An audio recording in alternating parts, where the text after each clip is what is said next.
Oh, Assalamualaikum warahmatullahi wabarakatuh.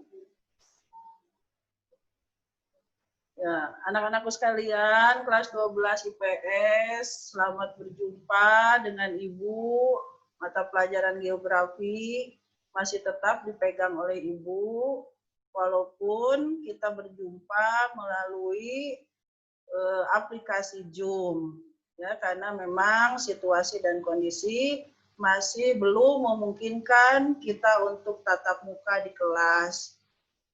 Jaga selalu kesehatan, ya, kemudian imun yang terus jaga, karena memang sekarang ini pandemi COVID masih tetap di Indonesia peningkatannya masih tinggi. Jadi kita kemungkinan 1 bulan sekali kita bisa bertatap muka dengan Ibu melalui aplikasi Zoom. Setelah itu tugas-tugas nanti akan diberitahukan atau kita teruskan ya melalui WA group ataupun melalui Google Classroom. Kemudian sebelum Ibu meneruskan materi yang akan disampaikan, silakan kalian untuk mengisi absen terlebih dahulu sesuai dengan link yang ada di chat, melalui chat. Ya, silakan isi absennya terlebih dahulu. Itu bisa langsung ya Pak Dia? Oh, iya. Udah panggilnya Pak Dia? Ya. Ya, kalau sudah mengisi absen, ya terima kasih kalian sudah mengikuti mata pelajaran geografi ini, walaupun dengan kondisi yang seperti sekarang ini. Nah, kita teruskan. Ya, di kelas 12 ini ada beberapa bab di semester 1 yang nanti akan kita pelajari. Ya. Dan bab yang pertama sekarang ini yang akan kita pelajari yaitu mengenai wilayah dan kewilayahan.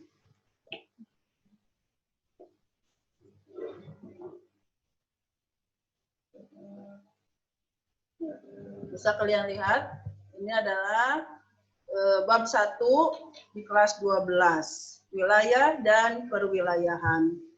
Seperti kalian ketahui, kalau kalian masih ingat materi di kelas 10, bahwa wilayah atau perwilayahan adalah merupakan objek studi geografi yang termasuk ke dalam objek formal. Ya, kalian mungkin masih ingat definisi geografi bahwa sudut pandang geografi yaitu mengenai kewilayahan. Dan sekarang ini kita akan memperdalam hal-hal yang berkaitan dengan wilayah dan perwilayahan. Seperti biasanya, apapun yang kita pelajari, maka sebelum panjang lebar ke materi ini, kalian harus tahu dulu mengenai definisi, ya, definisi materi yang akan dipelajari. Kemudian kita lihat, apa itu wilayah? Kalian bisa lihat di sini. Pak Adi, Pak Adi. Ya, ini adalah pengertian wilayah menurut para ahli. Itu banyak sekali, kalian nanti bisa tambahkan, kalian bisa cari ya di internet. Ibu hanya akan memberikan beberapa contoh saja dari pengertian wilayah. Ya. Yang pertama yaitu pengertian wilayah menurut A.J. Harrison. Wilayah adalah kompleks tanah, air, udara, tumbuhan, hewan, dan manusia dengan hubungan khusus sebagai kebersamaan yang kelangsungannya mempunyai karakter khusus dari permukaan bumi.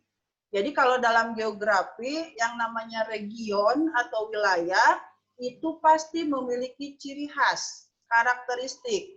Di sini juga dijelaskan bahwa ada kondisi geografis seperti tanah, air, udara, tumbuhan, hewan, tetapi nanti memiliki karakteristik tersendiri.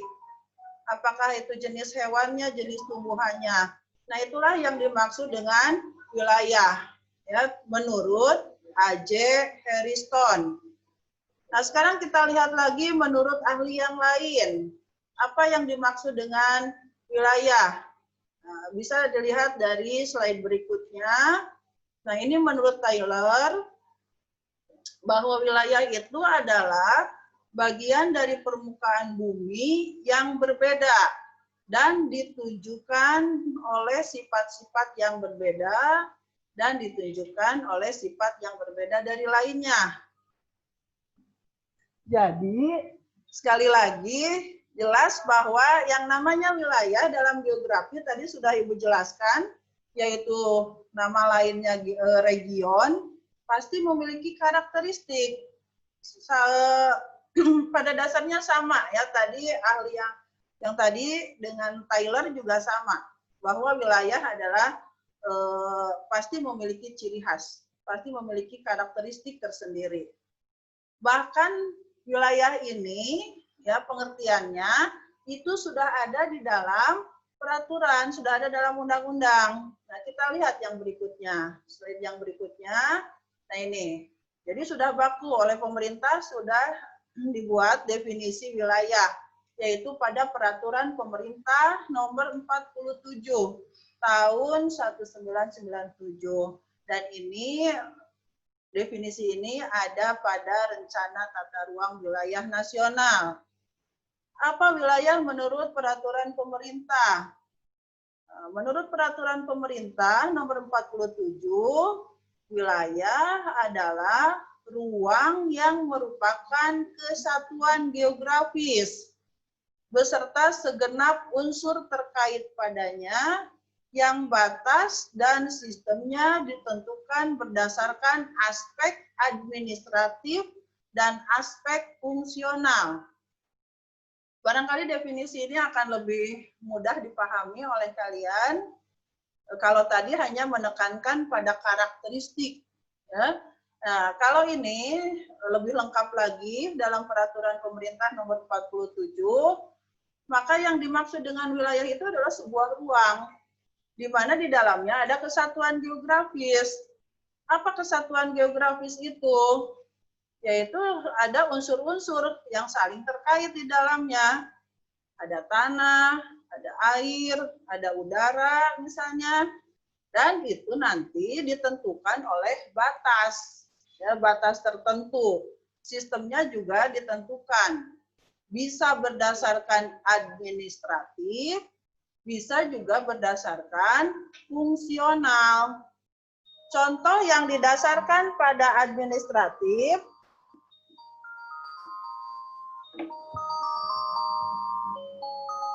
nanti dulu anak-anak, gangguan. Maaf ya anak-anak, aduh ada HP berbunyi. Nyantai sajalah ya.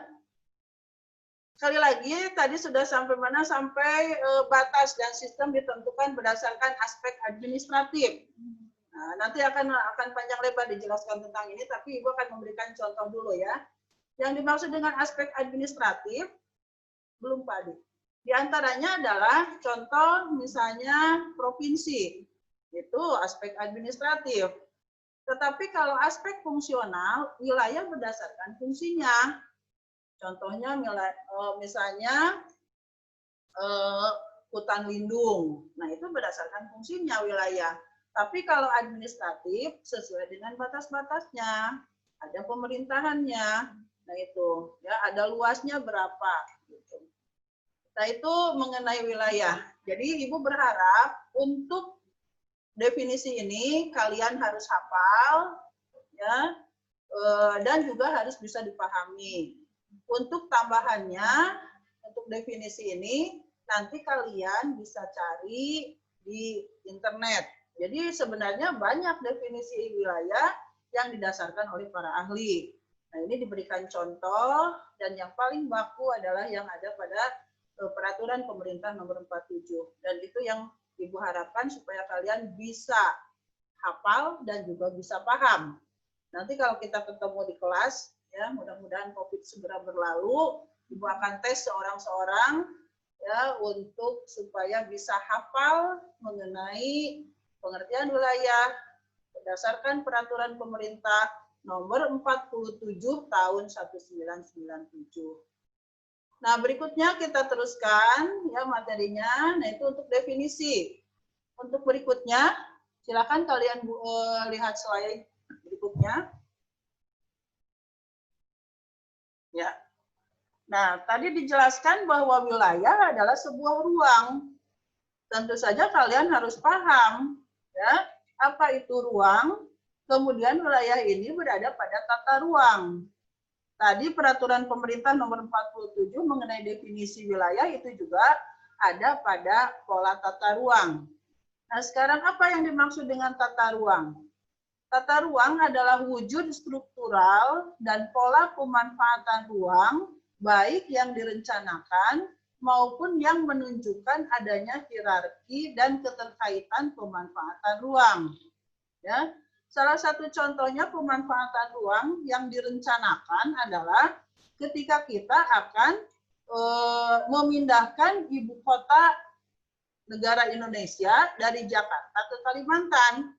Nanti ada contoh pada slide berikutnya, ya. Dan itu diperlukan pola tata ruang. Bagaimana pemanfaatan ruang itu? Dan itu direncanakan, ya.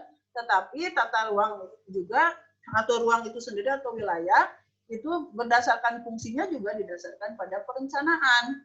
Apakah hutan itu akan menjadi hutan lindung ataukah hutan produksi? Itu kan juga berdasarkan perencanaan, ya. Ya, nah bisa dilihat jenis tata ruangnya. Tata ruang itu bisa didasarkan pada sistem. Ada sistem wilayah dan ada sistem internal perkotaan. Ya. Kemudian tata ruang juga bisa didasarkan pada kawasan. Nah, kalau ini kan yang tadi Ibu contohkan sebagai fungsi, ya, kawasan itu ada kawasan lindung, ada kawasan budidaya, gitu. Sedangkan wilayah, ya, tata ruang yang didasarkan pada administrasi itu lebih ke direncanakan, dikelolanya berdasarkan administrasi, wilayah nasional, wilayah provinsi. Misalnya Provinsi Jawa Barat secara administrasi itu luasnya berapa, batas-batasnya mana saja misalnya, kemudian pemerintahan provinsi ya, kemudian lebih kecilnya lagi ada kabupaten, nah itu administrasi. Nah kemudian ada juga yang didasarkan pada kegiatan kawasan, itu ada kawasan pedesaan dan ada kawasan perkotaan. Kawasan-kawasan ini jelas berbeda. Tadi sudah dijelaskan juga pada definisi wilayah bahwa wilayah itu ada karakteristik. Bagaimana ciri khas pedesaan, bagaimana ciri khas perkotaan. Nah itu berarti tata ruang yang didasarkan pada kegiatan kawasan. Kemudian yang ketiga, tata ruang yang didasarkan pada nilai strategis kawasan. Ada kawasan strategi nasional, ada kawasan strategis provinsi, ada kawasan strategis kabupaten, dan ada kawasan strategis kota. Ya, silakan kalian diingat-ingat lagi bahwa tata ruang itu bisa didasarkan pada 5 hal. Yang pertama didasarkan pada sistem, yang kedua didasarkan pada kawasan. Ya, pada kawasan ini lebih cenderung ke fungsional. Kemudian didasarkan pada administrasi, didasarkan pada kegiatan kawasan itu sendiri, ya, ada kegiatan apa pada kawasan tersebut, ya. Kemudian nilai strategis kawasan. Jadi kalau nilai strategis kawasan ada berkaitan dengan administrasi, strategi nasional, strategi provinsi, kabupaten, dan strategi kota.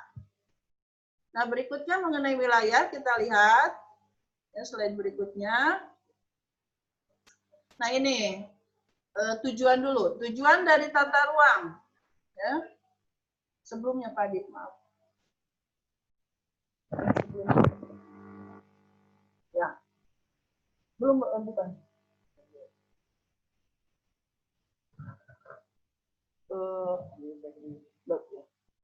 Nanti dulu ya. Oh ya. Nah ini, apa tujuan dari tata ruang? Yang pertama untuk mencegah atau menghindari benturan-benturan kepentingan atau konflik antar sektor dan antar kepentingan dalam pembangunan masa kini dan masa yang akan datang. Ya. Yang kedua, tujuan dari adanya tata ruang yaitu untuk menghindari terjadinya diskriminasi dalam pengelolaan dan pemanfaatan sumber daya alam. Yang ketiga, untuk tercapainya optimalisasi pemanfaatan ruang yang memperlihatkan daya dukung dan kesesuaian wilayah terhadap jenis pemanfaatannya. Yang keempat, untuk terciptanya kemudahan pemanfaatan fasilitas dan pelayanan sosial, ekonomi bagi segenap masyarakat maupun sektor-sektor yang terkait. Yang kelima, untuk terjadinya kesesuaian antara tuntutan kegiatan pembangunan di satu pihak dengan kemampuan wilayah di pihak lain, baik secara langsung maupun tidak langsung. Yang keenam, untuk dapat terciptanya interaksi fungsional yang optimal, baik antara unit-unit wilayah maupun wilayah lainnya. Yang ketujuh, untuk menjaga kelestarian dan kemampuan ruang, serta menjamin kesinambungan pembangunan di berbagai sektor. Yang kedelapan, untuk dapat memberikan arahan bagi penyusunan program-program tahunan, agar dapat terjadi kesesuaian sosial ekonomi akibat pemanfaatan ruang terhadap perkembangan ekonomi dan sosial yang sedang maupun mendatang, ya, yang sedang berlangsung. Yang kesembilan, untuk dapat menciptakan kemudahan bagi masyarakat untuk berpartisipasi pada kegiatan produksi. Yang kesepuluh, terciptanya suatu pola pemanfaatan ruang yang mampu mengakomodir segala bentuk kegiatan yang terjadi di dalam ruang tersebut. Yang ke-11, pembangunan dapat terencana sesuai dengan fungsi yang diemban oleh ruang tersebut.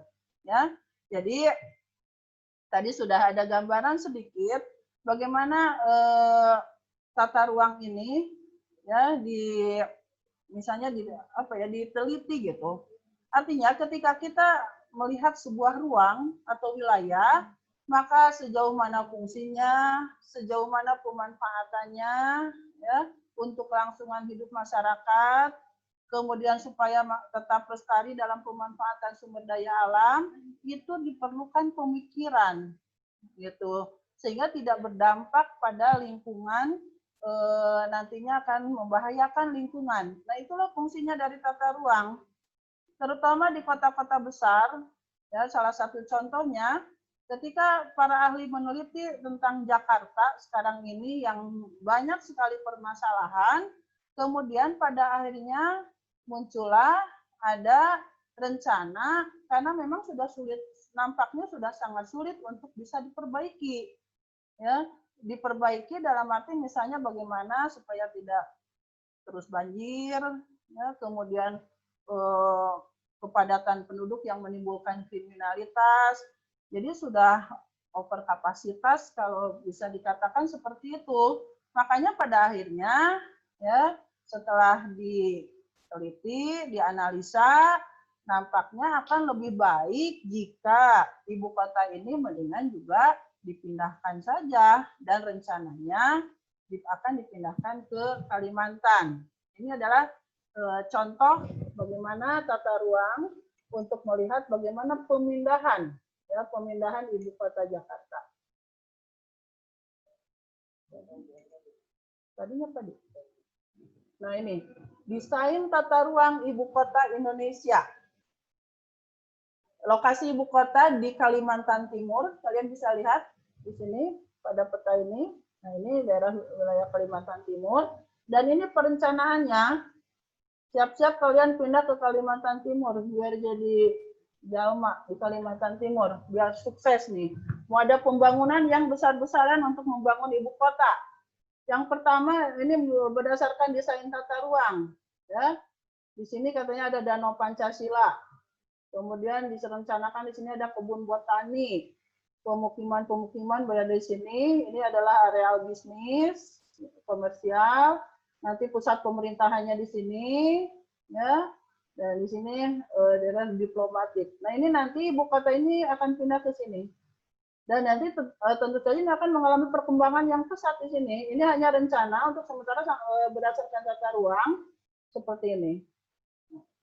Saya kira akan lebih baik kalian yang memang pergi ke sana, ke Kalimantan Timur, ya, untuk anak muda, generasi muda.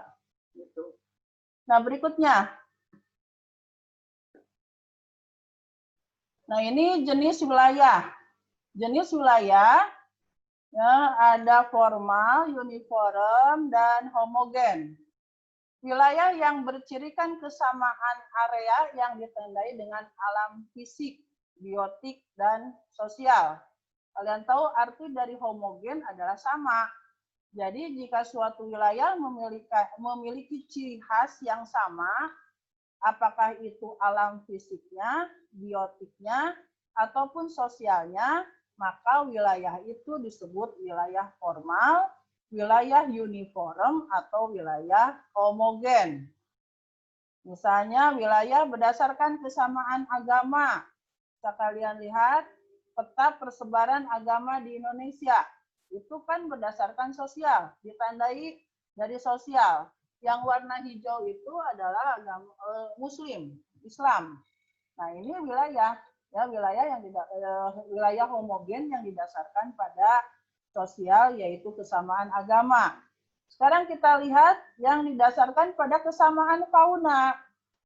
Nah, di kelas 11 sudah diajarkan, ya, Wallace membagi beberapa kawasan biotik, kawasan fauna, atau juga bisa kawasan flora. Misalnya mana kawasan hutan hujan tropis. Kalau ini contohnya didasarkan biotik ini didasarkan pada kesamaan fauna. Misalnya oriental memiliki kesamaan, ya. Di daerah oriental itu diantaranya Cina, Asia, atau Etiopian. Etiopian itu adalah sebuah kawasan di Afrika yang memiliki fauna yang sama. Di sana ada jerapah, ada gajah, itu memiliki kesamaan. Itu namanya wilayah formal atau homogen.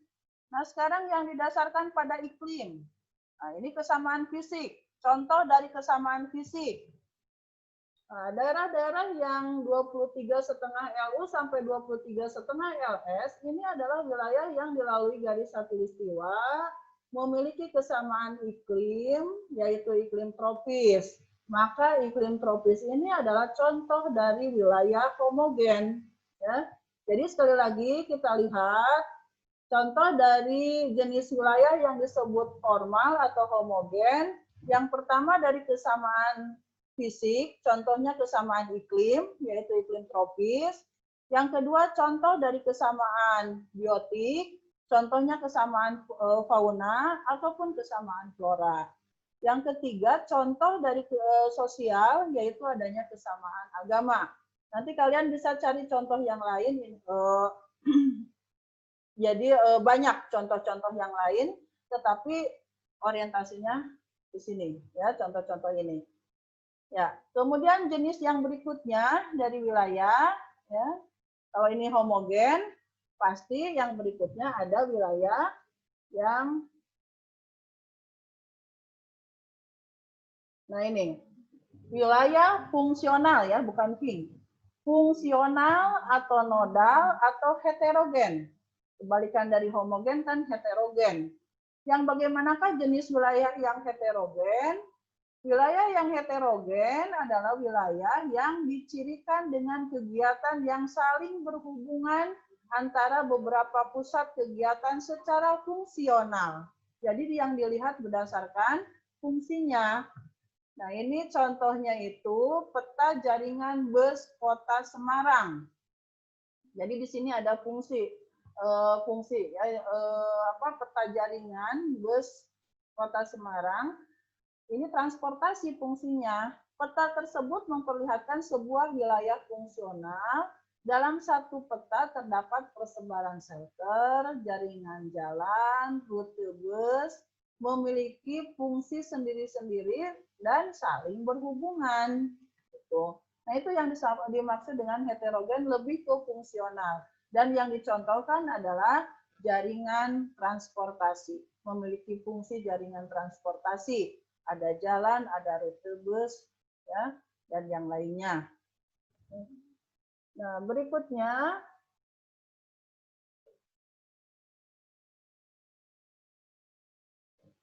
ini klasifikasi wilayah. Ada yang disebut dengan core region. Inti wilayah. Core region itu adalah inti wilayah yang biasanya berupa daerah metropolitan yang terdiri dari atas 2 atau lebih kota yang berkelompok. Contohnya Jakarta. Ya. Kemudian yang berikutnya,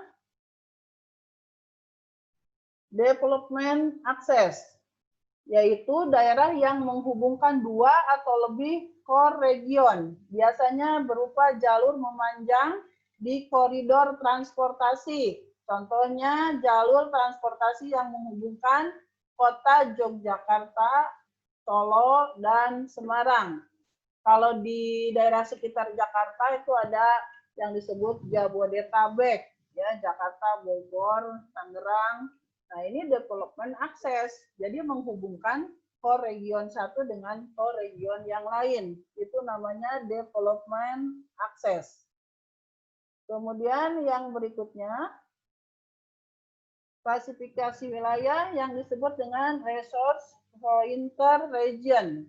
Contohnya ada kawasan industri, ada daerah transmigran, daerah perkebunan kelapa sawit.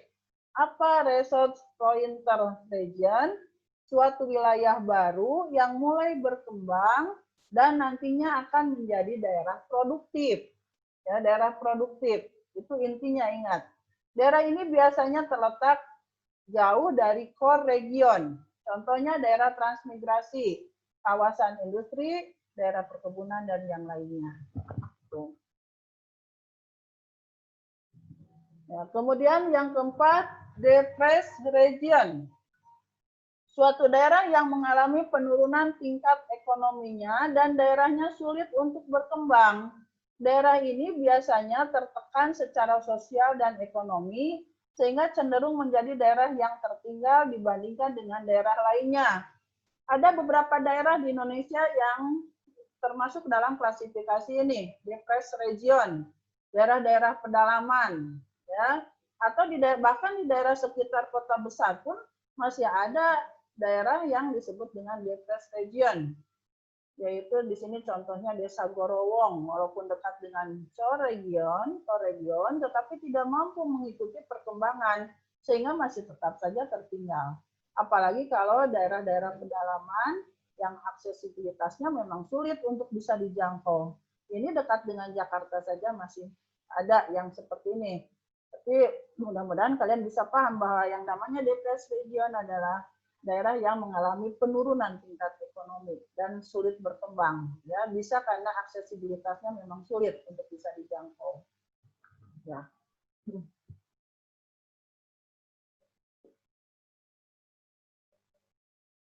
Kemudian yang berikutnya special problem region. Suatu daerah yang terletak pada lokasi yang khusus dengan karakteristik tertentu. Contohnya daerah perbatasan, daerah cagar purbakala, perumahan militer, dan lain sebagainya. Jadi spesial problem, ya, khusus ini.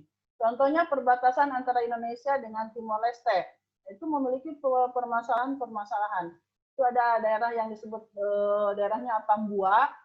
Bahkan Ibu pernah memberikan atau cerita bagaimana orang bisa ketemuan di daerah perbatasan karena terpisah itu, bersaudara terpisah, hanya terpisahkan oleh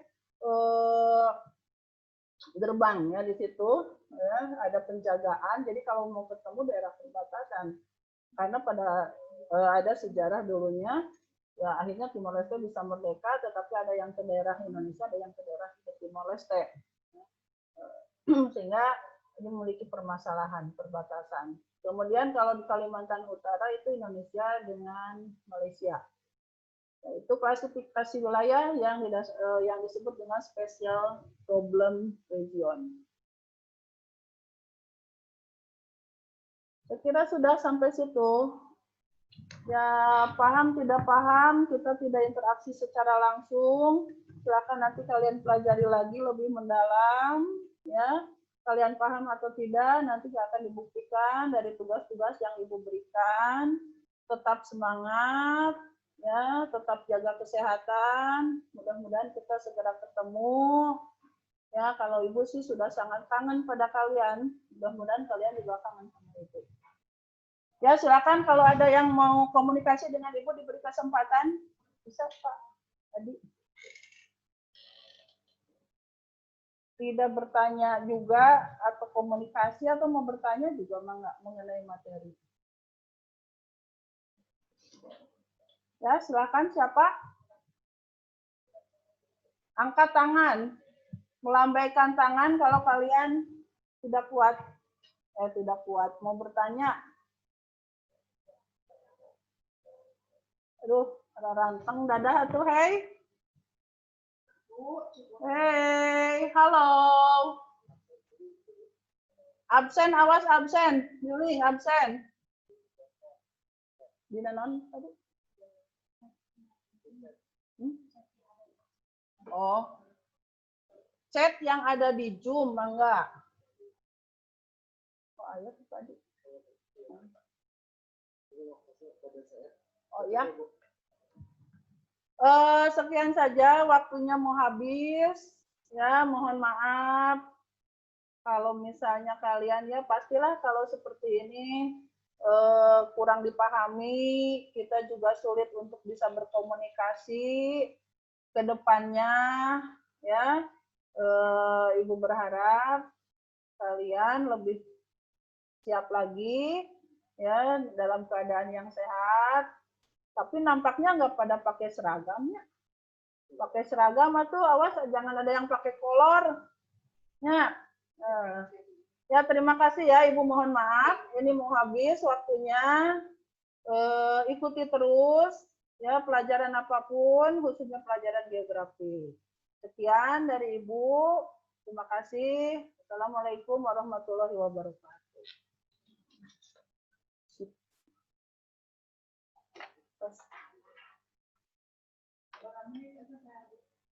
Norek 10 menit kan tadi. Dan yang Yayu kan mere PowerPoint lo loba teuing. Dibaca we.